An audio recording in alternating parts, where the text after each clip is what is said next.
오늘 주시는 하나님의 말씀은 출애굽기 39장입니다. 출애굽기 39장 1절에서 7절의 말씀 교독으로 봉독하겠습니다. 출애굽기 39장 1절에서 7절의 말씀입니다. 그들은 여호와께서 모세에게 명령하신 대로 청색, 자색, 홍색 실로 성소에서 섬길 때 입을 정교한 옷을 만들고 또 아론을 위해 거룩한 옷을 만들었더라. 그는 또 금실과 청색 자실, 홍색 실과 가늘게 꼰 배실로 에봇을 만들었으되 금을 얇게 쳐서 오려서 실을 만들어 청색, 자색, 홍색 실과 가는 배실에 섞어 정교하게 짜고 에봇에는 어깨바지를 만들어 그 두 끝에 달아서 연결하게 하고 에봇 위에 에봇을 매는 띠를 에봇과 같은 모양으로 금실과 청색, 자색, 홍색 실과 가늘게 꾼 배실로 에봇에 붙여 짰으니 여호와께서 모세에게 명령하신 대로 하였더라. 그들은 또 호마노를 깎아 금태에 물려 도장을 새김같이 이스라엘의 아들들의 이름을 그것에 새겨 에봇 어깨 바지에 달아 이스라엘의 아들들을 기념하는 보석을 삼았으니 여호와께서 모세에게 명령하신 대로 하였더라. 아멘. 계속해서 이제 출애굽기의 말씀을 나누는데 이제 끝자락에 왔어요. 이제 얼마 안 남았습니다. 오늘은 왕 같은 제사장의 옷을 입으라 하는 말씀으로 출애굽기 39장의 말씀을 나눕니다. 우리가 38장까지는요 이제 성막 짓는 이야기가 나왔어요. 성막을 짓고 성물을 만들고 세우고 이제 성막을 다 이제 지었습니다. 성전 건축에 대한 말씀을 쭉 나눴는데 이제 성막을 다 만들었어요. 그러면 야 이제 성막을 다 만들었다, 이제 끝이구나, 이제 이런 마음이 들잖아요. 근데 오늘 말씀에 보니까 하나님께서 마지막 과제처럼 또 한 가지를 말씀하고 있어요. 그게 뭐냐면 성소에서 하나님을 섬길, 쉽게 말해서 제사장의 옷을 만들라는 거예요. 야 이제 성막 다 만들었어, 소위 말해서 건축 다 끝났어, 야 이제 끝이야 라고 생각을 했는데 아니야, 아직 하나가 더 남았어. 그게 뭐라고요? 제사장의 옷을 만들라는 거였어요. 그래서 1절에 보니까 그들은 여호와께서 모세에게 명령하신 대로 청색, 자색, 홍색 실로 성소에서 섬길 때 입을 정교한 옷을 만들고 또 아론을 위해 거룩한 옷을 만들었더라, 이렇게 나오고 있습니다. 왜 아론을 위한 거룩한 옷이 필요했을까? 여기에 저는 영적인 메시지가 있다고 생각해요. 뭐냐? 성전, 성막을 건축한 것이 완성이 아니라 하나님께서 생각하는 진정한 완성은 뭐냐? 건물에서 끝나는 것이 아니라 그 성전을 움직이게 하고 그 성전에서 예배하게 하는 사람이 마지막 완성의 퍼즐이라는 거예요. 건축, 건물, 성막, 이게 끝이 아니고 이게 완성이 아니고 결국은 그 안에서 움직이고 그 안에서 예배하고 그 안에서 헌신할 사람을 세우는 것이 결국은 완성이다 라는 그런 하나님의 뜻이라고 봅니다. 여러분 오늘날에도 마찬가지잖아요. 우리가 겉보기에 얼마나 화려하고 훌륭하고 멋진 예배당들이 얼마나 많아요. 성전이 얼마나 많아요. 우리 교회도 그렇잖아요. 그렇죠?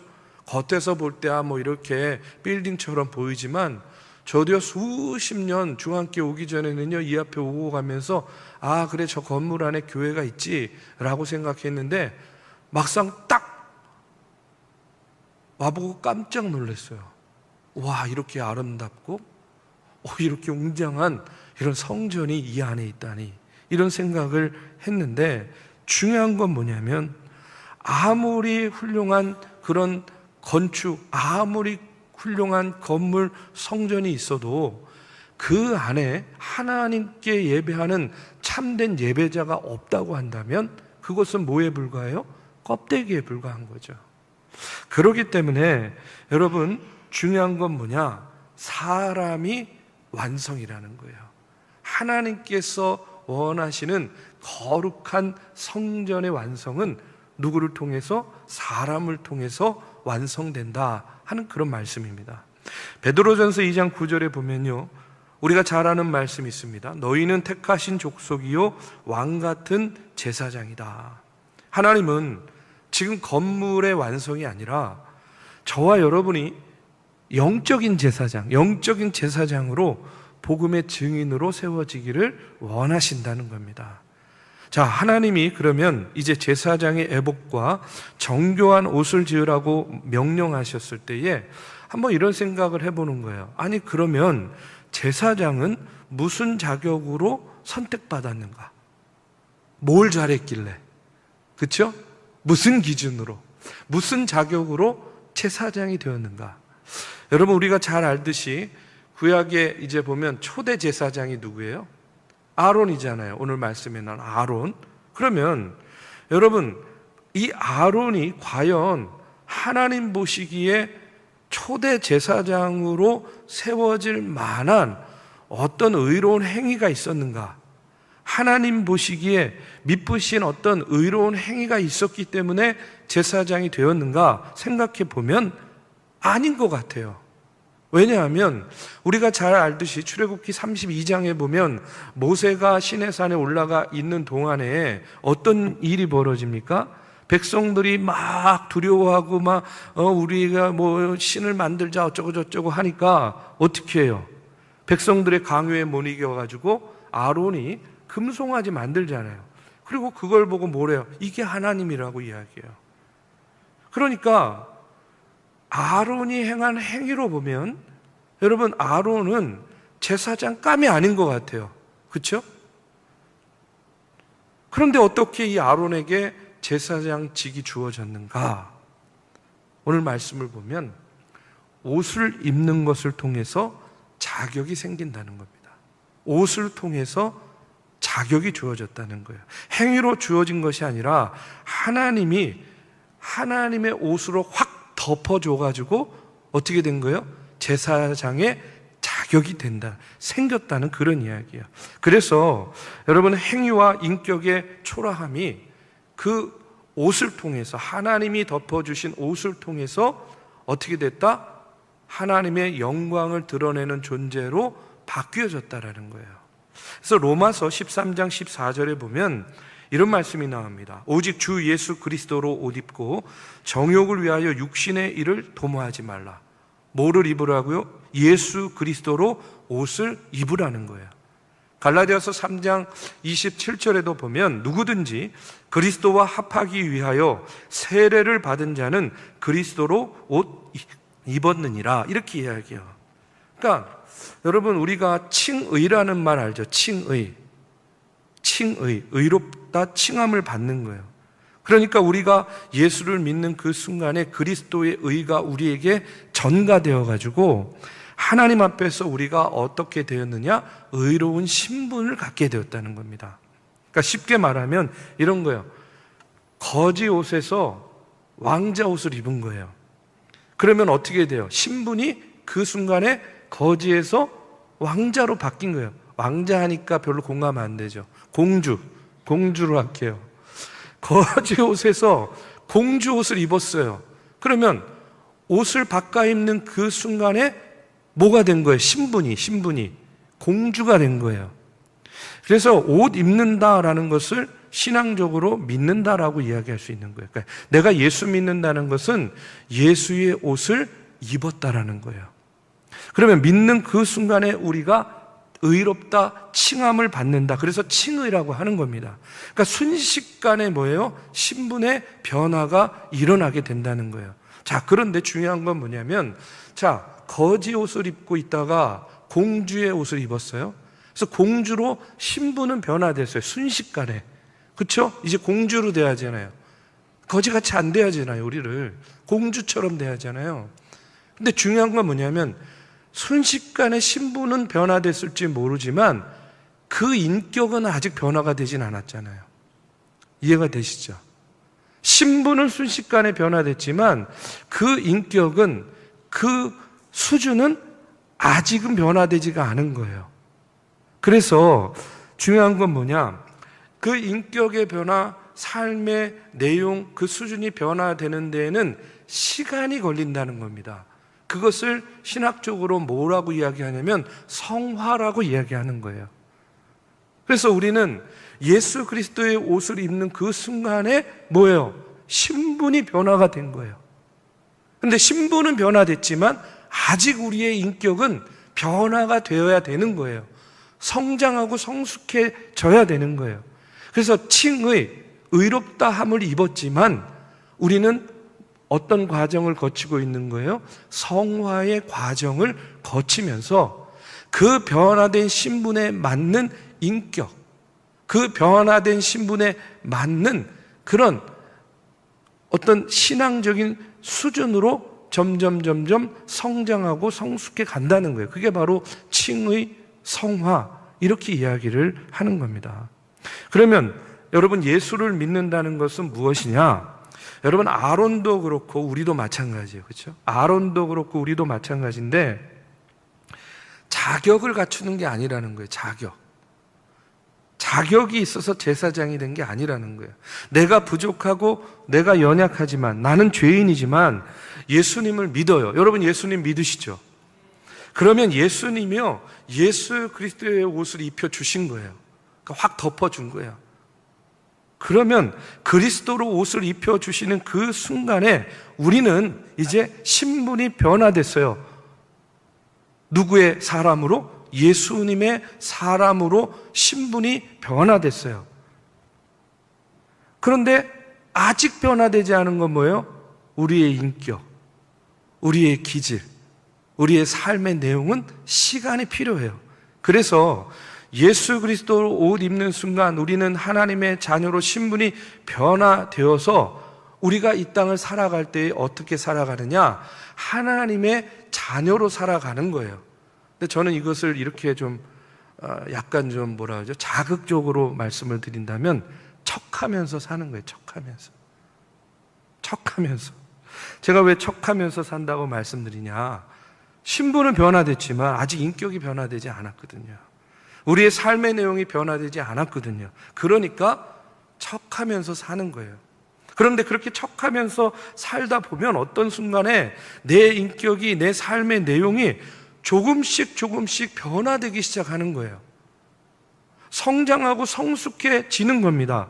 그래서 생각이 변화되고 성격과 기질이 조금씩 변화되고 관심이 변화되고, 그래서 우리 그럴 때 있잖아요. 그냥 내가 예수만 안 믿었으면 저걸 그냥 이런 생각 들잖아요. 전 들거든요. 내가 정말 목사가 아니었으면, 죄송합니다. 이거 방송에도 나가는데 이거 큰일 났다. 자, 우리는 그냥 우리의 기질과 성격대로만 생각하면 그럴 때가 있단 말이죠. 그런데 이런 생각이 있어도 우리가 어떻게 해요? 성질 죽이잖아요. 내가 하나님의 자녀인데, 내가 예수 믿는 사람인데. 이게 지금 뭘 이야기하냐면 우리가 성화의 과정을 거치고 있다라는 거예요. 그냥 내 마음대로 내 성질대로 하면, 근데 그것을 죽이는 거예요. 이유가 뭐냐? 나는 예수 그리스도의 옷을 입고 신분이 변화됐기 때문에 아직은 부족하지만 그래도 예수님의 자녀인 것처럼 살아가고 있기 때문에 어떻게 돼요? 그렇게 하지 않는 거죠. 여러분, 예수 믿기 때문에 예수님의 자녀로서 그 옷을 입고 신분이 변화됐기 때문에, 여러분, 다시 이 말씀으로 돌아가면 아론이 무슨 자격으로 제사장이 되었는가? 그는요, 제사장이 될 만한 행위도 인격도 부족했지만 하나님께서 뭘 입혀주신 거예요? 제사장의 옷을 입혀주신 거예요. 그래서 그 추하고 더러운 우상숭배의 죄악을 어떻게 합니까? 그 화려하고 정교한 에봇과 또 여러 가지 장신구들로 덮어주심으로 말미암아 아론이 뭐가 된 거예요? 제사장이 된 거예요. 여러분, 이것이 바로 옷 입는 신앙입니다. 그래서 이것을 신약에서는 주 예수 그리스도로 옷을 입었다, 칭의라고 이야기를 하는 거예요. 전에도 한번 말씀드린 적이 있는데 C.S. 루이스의 순전한 기독교에 보면요, 재밌는 이야기가 하나 나옵니다. 어떤 한 못생긴 사람이 있었어요. 자신의 얼굴을 볼 때 너무 추하고 못생겨가지고 열등감, 절망 속에서 지내는 겁니다. 그런데 어느 날 세상에서 가장 아름답고 인자한 표정을 지닌 사람의 그 얼굴 모양을 본뜬 가면을 쓰게 된 거예요. 가면을 썼어요. 인자하고 아주 그 잘생긴 사람의 가면을 쓴 거예요. 그러니까 그 가면을 쓰고 살다 보니까 어떻게 해요? 인자한 척 해야 되잖아요. 잘생긴 사람처럼 약간 이렇게 품이 있는 그런 모습으로 살아야 되잖아요. 친절하게 살아야 되고 온유하게 살아야 되고 미소를 짓고 살아야 되는 거예요. 하루하루 그렇게 성실하게 살아갔습니다. 10년 뒤에 이제 우연히 가면을 벗게 됐는데 깜짝 놀랐어요. 왜 놀랐느냐? 그 가면을 쓰기 전에 그 못생겼던 자기 얼굴이 아니라 보니까, 거울을 보니까 뭐예요? 그 가면과 같은 인자하고 그 잘생기고 그 아름다운 그런 얼굴로 완벽하게 자기 얼굴이 변화되어 있더라는 거예요. 여러분, 그냥 지어낸 얘기입니다. 지어낸 얘기예요. 자, 여러분, 이 C.S. 루이스가 말하는 것이 뭐냐? 여러분, 예수를 믿는다는 것은 뭐냐? 저는 척하는 거라고 얘기했지만 가장하는 거라는 거예요. 가장하는 것. 우리식으로 말하면 척하는 것. 나는 예수님의 자녀다. 나는 예수님 닮았다. 내가 작은 그리스도다. 라고 가장하면서 사는 거예요.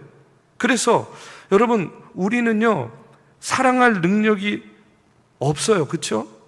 그러면 우리는 사랑을 그냥 쉽게 버리게 되잖아요. 그런데 가장하는 거예요. 있는 것처럼. 그래서 내 성질 같아서는 아니지만 난 오늘부터 친절한 사람의 옷을 입을 거야. 그리고 친절을 베푸는 겁니다. 그렇게 친절을 베풀면서 살다 보면 어느 순간에 내가 친절한 사람이 되어 있는 거예요. 나는 잘 웃지 않는 사람인데 저도 제 아내한테 많이 잔소리 듣습니다. 당신은 가만히 있으면은 화난 사람처럼 보인대. 그래서 항상 입꼬리를 올리는 연습을 하라는 거예요. 아니, 하나님이 이렇게 지어놨는데 어떻게 제가 연습한다고 이게 올라갑니까? 근데 의식적으로 자꾸 그렇게 하라는 거예요. 그러면 뭐가 된다는 거예요? 웃상이 된다는 거예요. 웃는 얼굴이 된다는 거예요. 잘 안 됩니다, 그래도. 그래서 연습하고 있어요. 우리가 예수 믿고, 여러분, 신앙생활 하는 것은요, 저는 그렇게 생각해요. 막 힘쓰고 막 그렇게 돼야지, 그렇게 해야지 발버둥 쳐서 되는 것이 아니라 예수님이 그렇다 그러면 그렇구나 하고 받아들이고, 예수님이 입혀주신 그 그리스도의 옷을 입어버리는 거예요. 그리고 예수님의 옷을 입고 예수님처럼 척하면서 살다 보면 어느 순간에 어떻게 돼요? 아직 신분은 변화가 되었지만 인격은 변화되지 않았는데 어느 순간에 가면을 딱 벗는 순간 내 인격도 어떻게, 누구를 닮아 있어요? 예수님 닮아 있는 거예요. 나에게 옷을 입혀준 그 그리스도의 옷을 입을 만한 그런 사람으로 바뀌어져 있는 거예요. 여러분, 그리스도로 옷 입고 우리가 예수님 닮으려고 노력하는 삶을 살다 보면 우리의 신분이 순식간에 변화되는 그 칭의의 놀라운 기적을 넘어서서 우리의 삶과 우리의 인격의 수준이 이제 예수님을 닮아가는 성화의 삶을 살아가는 그런 놀라운 신앙의 여정이 되리라고 믿습니다. 자, 그렇기 때문에 아론은 행위나 인격으로는 자격이 없었지만 제사장의 옷을 입히니까 제사장이 되었더라. 여러분, 이것이 오늘 주시는 말씀이에요. 자, 이어서 제사장의 옷에 대해서 세부적으로 좀 말씀을 드려보면, 하나님께서 명령하신 이 제사장의 옷, 에봇, 겉옷이 있고요. 그 옷에는요, 어깨 부분에 이제 4절에 보면 이렇게 나옵니다. 에봇에는 어깨 바지를 만들어 그 두 끝에 달아 서로 연결하게 하고 또 6절 7절에 보면 그들은 또 호마노를 깎아 금태에 물려 도장을 새김같이 이스라엘의 아들들의 이름을 그것에 새겨 에봇 어깨바지에 달아 이스라엘의 아들들을 기념하는 보석을 삼았으니 여호와께서 모세에게 명령하신 대로 하였더라. 이렇게 나와요. 에봇 위에 이게 어깨 끈을 달아가지고요 흉패를 연결하는 이 장식을 다른 거예요. 그러니까 호마노라는 보석으로 만든 견장인데 그 위에 어떻게 했냐면 도장을 새겨 놓듯이 이스라엘의 12지파의 이름을 오른쪽에 6지파, 왼쪽에 6지파, 12지파의 이름을 정교하게 새겨 넣었다는 거예요.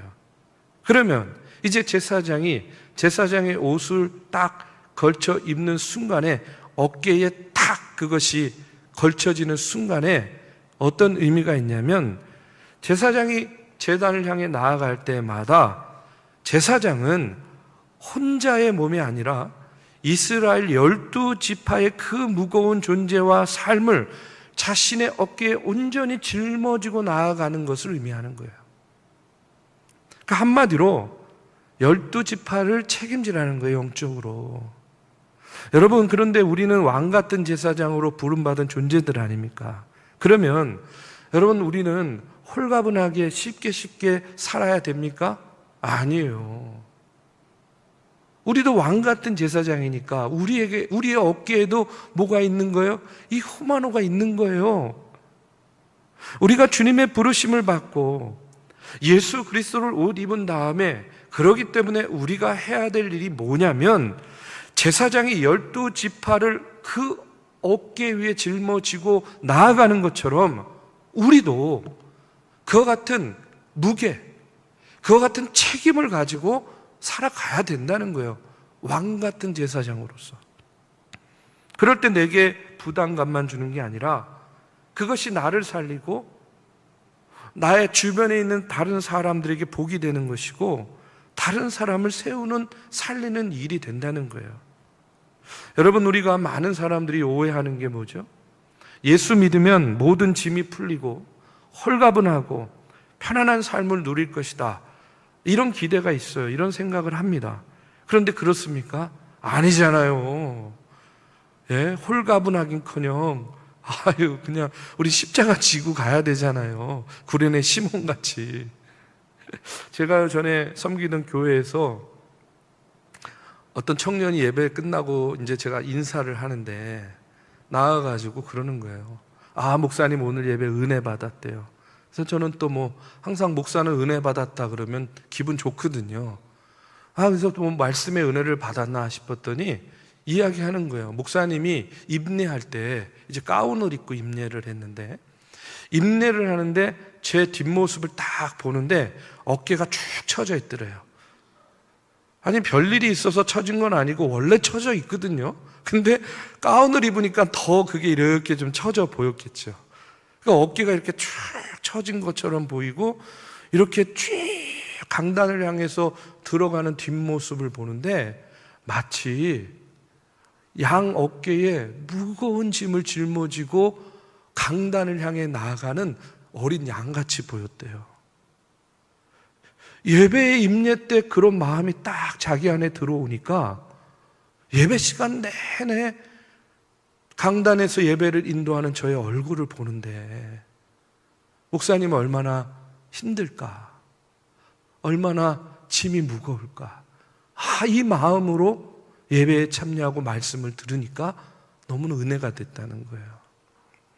여러분에게도 그런 은혜가 있기를 주님의 이름으로 축복합니다. 제가 그 얘기 들으면서 그런 생각했어요. 참 하나님은 은혜 주시는 방법도 여러 가지다 하는 생각을 했는데, 여러분, 저만 그렇습니까? 저의 뒷모습만 누군가 보기에 무거운 짐을 짊어지고 가는 것 같이 보이나요? 아니에요. 여기 계신 한 분 한 분도 다 마찬가지 아닙니까? 여러분의 양쪽 어깨에 이스라엘의 12지파면 한 민족이잖아요.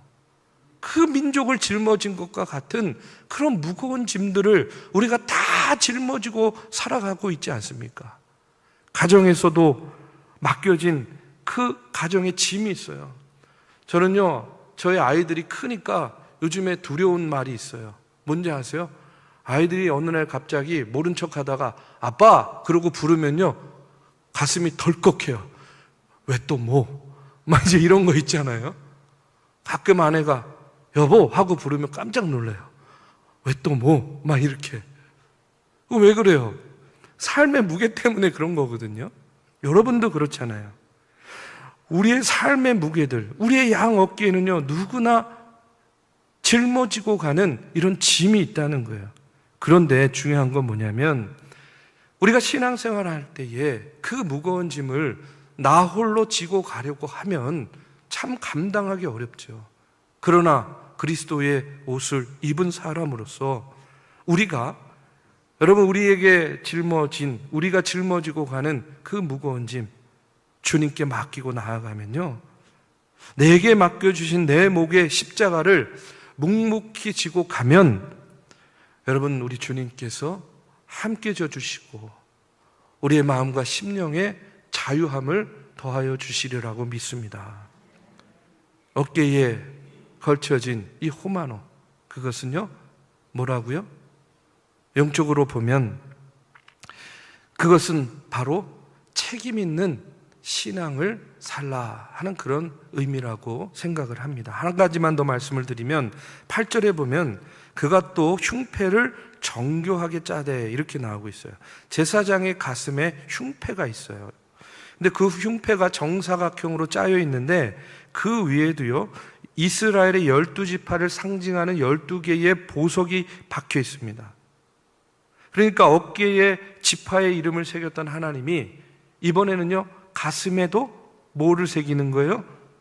제사장의 가슴팍에도 12지파의 이름을 팍 새겨 넣는 거예요. 여러분 이것은 뭘 의미하느냐? 우리의 가슴이 뜨거워지는 가슴으로 하는 신앙을 의미한다고 저는 생각해요. 가슴 깊이 안아주고 용납하는 그 가슴의 신앙, 가슴의 사랑, 가슴의 사명을 깊이 새기라는 그런 말씀입니다. 여러분 머리로만 신앙생활하는 사람들 굉장히 차갑습니다. 굉장히 드라이해요. 그래서 신앙생활하면서 교회생활하면서도 늘 옳고 그름을 선하게 잣대로 늘 재고 평가해요. 누군가 조금만큼 실수만 하면요 막 어떻게 해요? 가차없이 막 팩트를 들이대면서 어떻게 합니까? 막 숨막히게 만드는 거예요. 그런데 저는 그렇게 늘 생각해요. 저도 팩트를 중요하게 생각하는 사람이지만 사랑이 없는 팩트는요 절대로 영혼을 살리지 못한다는 거예요. 여러분 우리는 영혼을 살리는 일이 중요하잖아요. 팩트를 확인하는 게 중요한 게 아니라 영혼을 살리는 일이 중요해요. 그런데 팩트가 중요하지 않다는 것이 아니라 사랑이 빠진 팩트는 영혼을 살리지 못한다는 거예요. 그렇기 때문에 우리 가슴 속에 예수님의 뜨거운 심장을 가질 때에 여러분 세상이 볼 수 없는 영적인 통찰과 진짜 사랑이 무엇인지에 대한 분별력이 생기리라고 믿습니다. 여러분 열왕기상 3장에 보면 우리가 잘 아는 솔로몬의 그 지혜의 재판 이야기 나오잖아요. 한 아기를 두고 두 여인이 서로 내 아기다 우깁니다. 피 터지는 법정 공방을 펼치는 거예요. 만약에 팩트의 논리로만 따지면 근데 당시에는 DNA 검사 이런 게 없으니까 영원히 풀지 못할 난제입니다. 그때 솔로몬이 어떻게 해요? 칼을 가져오라 그래요. 그리고 이 살아있는 아기를 반으로 쪼개가지고 공평하게 둘로 나누라고 합니다. 그런데 그 명령 앞에 이 두 여인의 반응이 나뉘어지죠. 가짜 엄마는 이제 정의를 외치면서 내 것도 되지 말고 내 것도 되지 않게 뭐라고 얘기하냐면 공평하게 나눠달라는 거예요. 말도 안 되는 얘기죠. 마치 정의로운 것처럼 공평하게 나눠달라는 거예요, 산 아기를. 그런데 진짜 엄마는 어떻게 합니까? 진짜임에도 불구하고 자기의 소유권을 내려놓잖아요. 그리고 울부짖는 겁니다. 왕이여, 청하건대 이 아이를 저 여인에게 주시고 결코 죽이지 마십시오. 여러분 진짜 엄마는요 아이를 소유하는 그 팩트, 법의 잣대보다 아이의 생명을 먼저 살려야 된다라는 그 가슴의 사랑이 더 컸기 때문에 그 스스로 그런 결정을 내린 거라는 거예요. 솔로몬은 바로 그 가슴의 극률함을 보고 뭘 가려냈습니까? 진짜 엄마를 가려냈어요. 여러분, 진짜 사랑하면 보이지 않는 영적인 본질이 보이는 겁니다. 세상은요, 똑똑한 척하면서 선과 악의 이분법으로 사람을 난도질하지만, 여러분, 제사장의 심장에는요, 그것만 가지고는 안 된다는 거예요. 팩트만 가지고 안 된다는 거예요. 공평과 정의만 가지고 안 된다는 거예요. 뭐가 있어야 된다는 거예요? 뜨거운 사랑이 있어야 된다 하는 그런 말씀입니다. 영혼을 살리는 일에 목숨을 거는 그런 뜨거운 가슴을 갖고 있어야 된다 하는 그런 말씀을 하고 있는 거예요. 여러분, 제사장의 가슴에 12지파의 이름을 새긴 그 보석을 달았듯이 우리의 가슴에 여러분, 우리의 이웃을 사랑하는 예수의 심장을 갖기를 주님의 이름으로 축복합니다. 말씀을 마칩니다. 여러분, 왕 같은 제사장의 옷을 입으라 하는 주님의 말씀을 들으시기 바랍니다. 내 행위의 조건, 자랑할 것도 없죠. 자랑할 수도 없어요. 우리는 그저 십자가 보혈 아래 예수 그리스도의 그 보배로운 은혜의 옷을 입은 사람들입니다. 우리에게 허락하신 가정에서, 우리에게 허락하신 직장에서, 우리에게 허락하신 교회에서, 우리에게 허락하신 선교의 현장에서 여러분, 우리의 어깨에는요, 무거운 책임감과 영적인 사명감을 가지고 또 우리의 가슴에는 예수님을 닮은 그 뜨거운 사랑의 마음을 가지고 그 뜨거운 심장을 가지고 여러분, 하나님께서 찾으시는 참된 예배자들이 되어서 예수 그리스도의 복음을 전하고 증거하는 증인된 삶을 사는 저와 여러분이 되기를 주님의 이름으로 축복합니다.